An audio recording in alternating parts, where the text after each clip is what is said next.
A new release by WikiLeaks shows a series of cables that seem to suggest that Chinese officials are losing their desire to help North Korea. The documents show one Chinese official referring to the Democratic People's Republic of Korea as a spoiled child. The release of these cables has set off a wave of media reporting in the world. Many media outlets, particularly The Guardian and The New York Times, are suggesting that this is the so-called end of North Korea as a socialist state. However, I find such reactions to be very overhyped. We've heard for a long time now that such and such socialist country was on the verge of collapse, and those saying so have been proven wrong time and time again. Aside from that, the cables do reveal a glimpse into the international political playing as it relates to North Korea. It is not surprising that China, at least one official, might be tired of dealing with North Korea. North Korea has a right to build nuclear energy and a right to build nuclear weapons. After all, they need the energy because of blockades, and they need weapons as a defense from a country that keeps threatening them with military action and nuclear weapons. Every time nuclear proliferation comes up in the Korean Peninsula, China is always in the middle between the US threatening aggression and North Korea demanding its right to have such technology. China seems to always have to be the arbiter between the countries.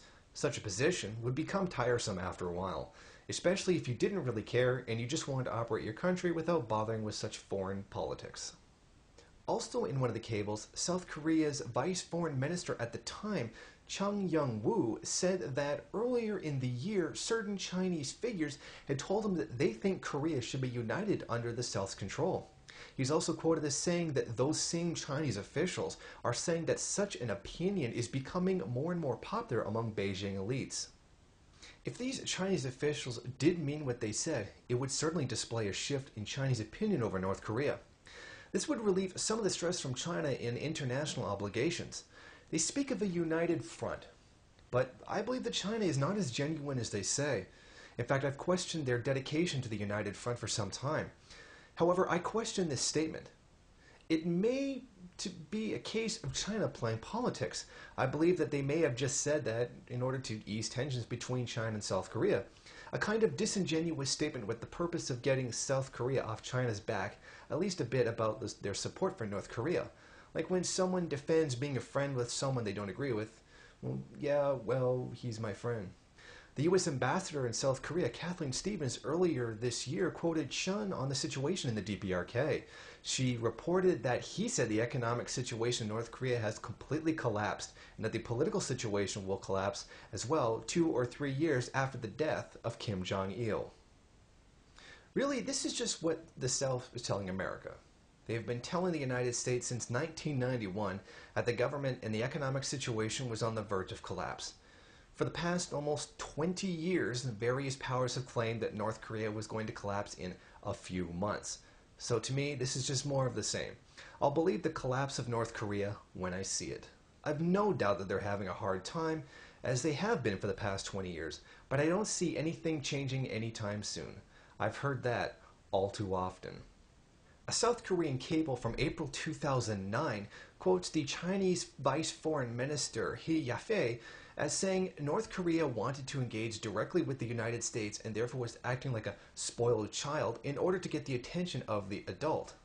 China therefore encouraged the United States after some time to start to re-engage the DPRK.